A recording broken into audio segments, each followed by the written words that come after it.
This season of the school year can be a lot. It's spring. It's testing season, conferences, observations, parent pressure, grades. Did I mention testing? And we can't dismiss the fact that it's spring, and no matter what age level you teach, spring just does things to kids. And often when you look around for support, well, it's not always there. And that combination, it can be very overwhelming. Ask me how I know. And if you're not careful, it's what's pushing so many teachers straight into burnout. Well, I don't want that for you. So let's talk about how to avoid the road to burnout and get back to enjoying your teaching. Hey friends, welcome to Enjoy Teaching Again, the podcast for teachers who love the work but need a little spark to bring the joy back. I'm your host, Elizabeth Peterson, classroom teacher, arts integration specialist, and passionate educator of over 25 years. If you're overwhelmed by behaviors, disengaged students, and long, exhausting days, you are not alone. But together, we can turn things around and you can teach with confidence and purpose again. So locate that cold coffee of yours, find your favorite pen, I know you have one, and let's dive in. It's time to get inspired and enjoy teaching again.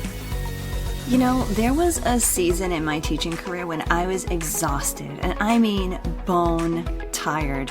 I was repeating myself all day long, managing and correcting behaviors instead of teaching, and just trying to squeeze creativity into a curriculum that not only felt scripted and stiff, but some of it actually was scripted.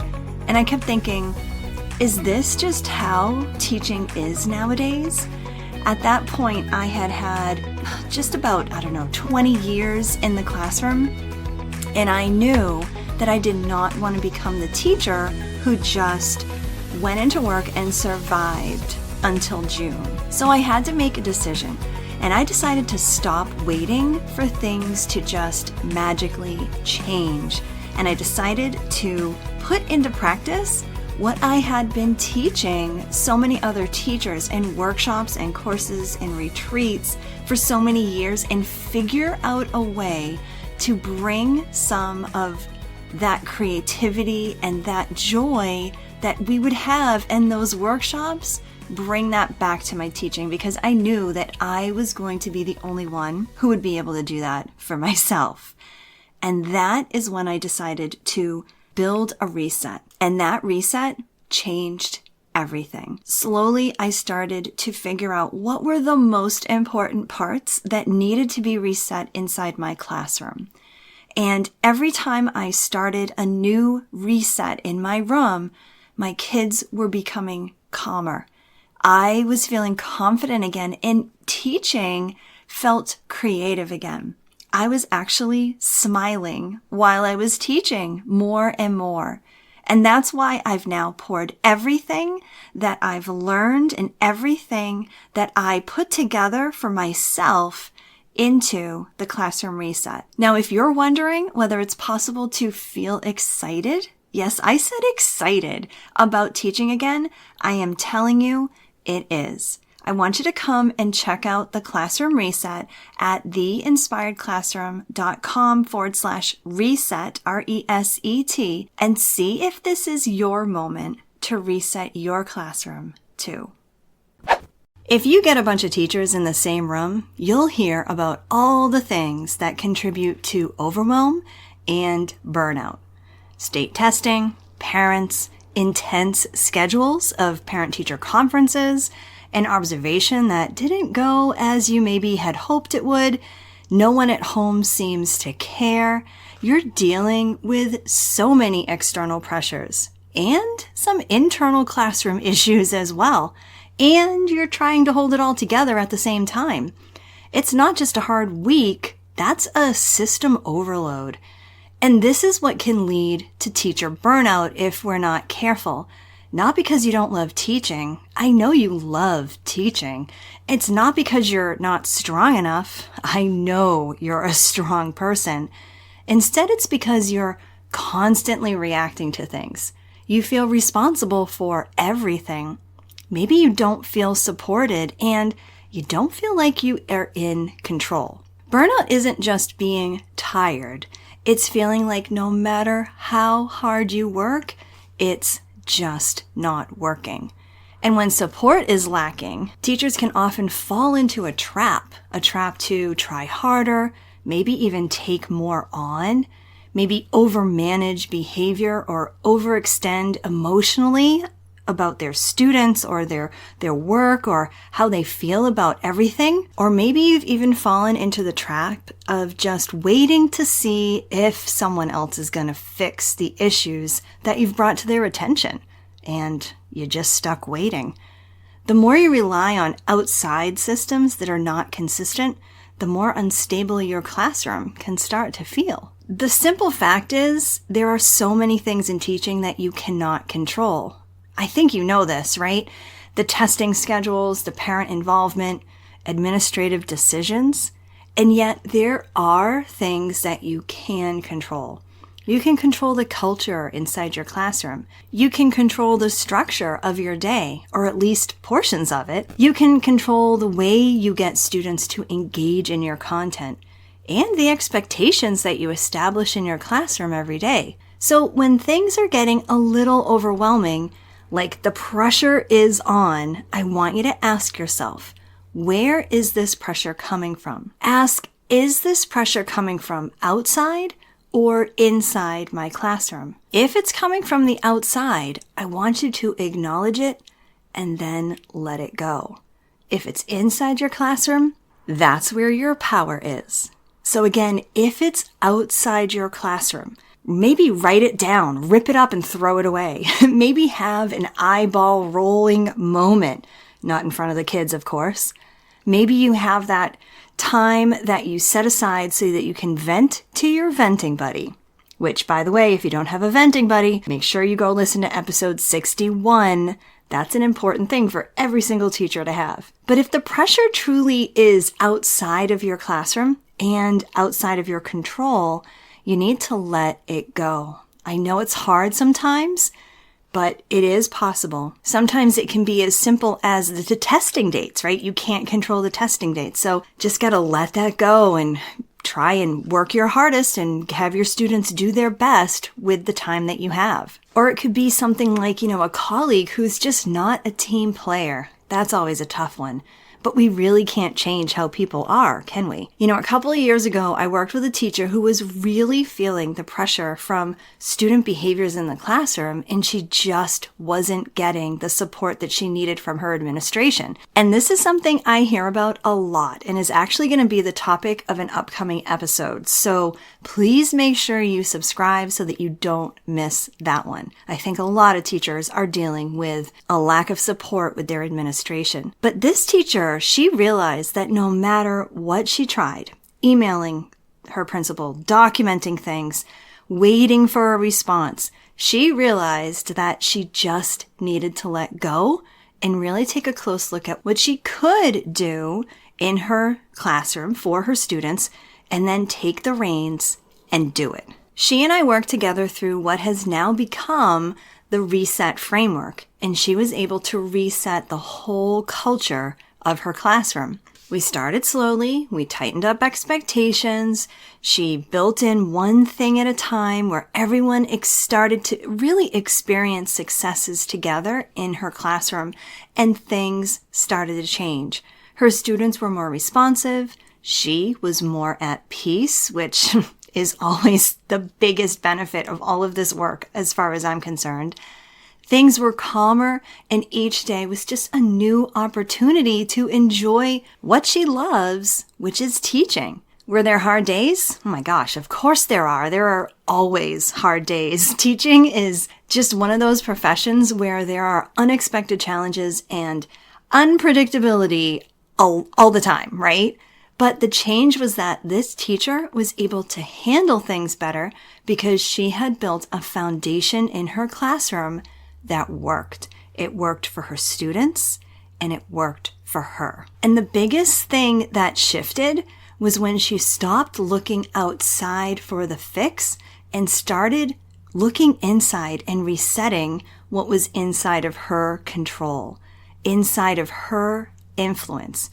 So if some of the pressure you're feeling is actually inside your classroom, that's where your power is.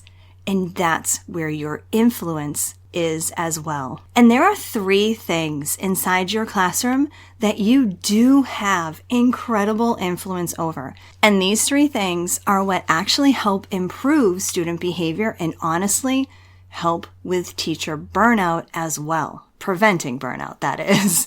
So I want to talk you through them, okay? And I want you to picture this like a tripod because your classroom is not built on just one thing. It's built on 3 legs of a tripod. And if one of those legs is missing or weak, the whole thing can start to wobble. And eventually it tips. And that's when you feel like you're back in tornado season, right? So let's take a look at all 3 legs of that tripod right now. The first is all about your classroom's culture and building a caring classroom culture. This is about relationships and connection. This is the difference between a room where students feel like they're just in a class where they happen to have to be and they're scheduled to be there and you happen to be their teacher. The difference between that and a room where they feel like they belong. This really matters. And it matters for all your students, especially the ones that are probably driving you crazy. When students feel seen and known and safe, they don't need to create attention through behavior because they already have that connection with you and connection with the other students in the classroom. So instead of constantly trying to get your attention or feeling like they don't have a place in the class or feeling like they don't have a friend or a classmate that they can work with or don't feel safe enough to participate and ask questions or make a mistake, instead, they feel like they are part of the class. This is the type of thing that happens in your classroom that gets students in and gets them willing to actually be there and learn. That is a culture shift. The second leg of the tripod is when you're able to really support students' social and emotional needs. And I want to be really clear here. This is not about becoming a classroom therapist, okay? This is about helping students understand what it means to be a student in the classroom, right? It helps them to understand what's going on inside them and giving them simple ways to manage it in the classroom setting. Because most of the behaviors that we're seeing right now, they're not really academic problems per se. Many of them are regulation problems, right? Big feelings, impulsive behavior, frustration with, what's going on in the classroom, or bringing frustration that they're dealing with at home into the school. And it's also dealing with a disconnection, which is why we have that first foot of the tripod, which is the caring classroom culture. But the thing is here, when students don't have the tools for that, it shows up as disruption. Now, this doesn't mean you have to adopt an entire SEL curriculum. I really don't advocate for that. You may need some training yourself on how to help equip your students with certain tools. And if you need help with this, my gosh, this is where I can come in because I love helping teachers figure out the social emotional tools that can really help their students and that they can share with their students and embed right into what you're doing every single day with your kids. This is what I do inside the Classroom Reset. And when your students do have those tools, even simple ones for identifying emotions, for self-regulation, you start to see fewer outbursts, fewer shutdowns, and fewer impulse reactions as well. Sounds pretty dreamy, right? But it is so possible. All right, so 2 feet of the tripod. One is a caring classroom culture. The other one is being able to support your students' social and emotional needs as appropriate inside your classroom. And the third part of the tripod is engagement. Engagement that really pulls your students in. This is a big one because when students are passive for too long, they will create their own stimulation. Okay. Have you been there? Because I have been there. I was there last week. Usually when I see an uptick in behaviors, it's because I haven't fully engaged my students. And so I go right back into my back pocket and I start pulling out some of the micro engagement strategies that I need to use in my classroom to keep them engaged and keep them stimulated. Now, this doesn't mean I'm starting to gamify my classroom. I'm not about that, but about really looking at how to engage students meaningfully in their content areas through the arts, through creativity, through play. Because when students are too passive, that's when you start seeing the talking, the calling out, the off-task behavior. You know what I'm saying, right? You probably are picturing some of it in your head right now. But when students are really actively thinking, actively participating, and involved in their learning, those behaviors will start to decrease. Not because you told them to behave, because honestly that doesn't always work, or it doesn't work for a long period of time, but because they're actually invested in the learning. And here's the key thing I want you to really hear. When you have all three legs of that tripod and they're all three strong, students feel connected, students can regulate themselves, students are actively engaged, the whole classroom becomes way more stable. But even if one leg is missing, if students don't feel connected to you or to the other students in the room, if they can't regulate their own emotions or don't have the tools in your classroom to do that, or if they're just not engaged, that's when things start to wobble. That's when behaviors increase. That's when you feel like you're constantly reacting instead of proactively getting your students involved. I promise you, this is not about doing more. It's about strengthening all three parts of this tripod foundation. Because when the foundation is strong, you don't have to chase behavior all day. And those are the things you can influence in your own classroom, no matter what curriculum you teach, no matter what age group you have, no matter how long you have your students in your class at one time. You get to influence the culture, you get to influence the social emotional supports you provide, and the engagement strategies that you use.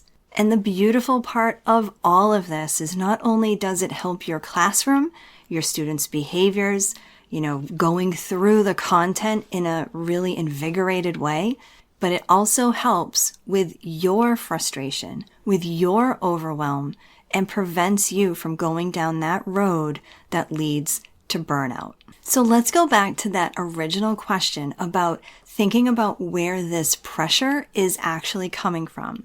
Okay, so if the pressure is coming from the outside, something external from your classroom, something that you really don't have control over, I want you to think about it, acknowledge it, and then let it go. And if there are pressures inside your classroom, remember, that's where your power is. That's where your influence is. So go ahead, take the reins, and let's see what you can influence this week. I hope this episode inspired you, encouraged you, or gave you a fresh idea to try. And if so, I would love for you to take a screenshot and text it to one of your teaching buddies. I'm so grateful that you landed here with me today, and it would mean the world to me if you would leave me a review over on Apple Podcast. Thanks so much for being here, and I'll catch you on the next episode. This is Elizabeth Peterson reminding you to get inspired so you can be inspiring to your students and enjoy teaching again.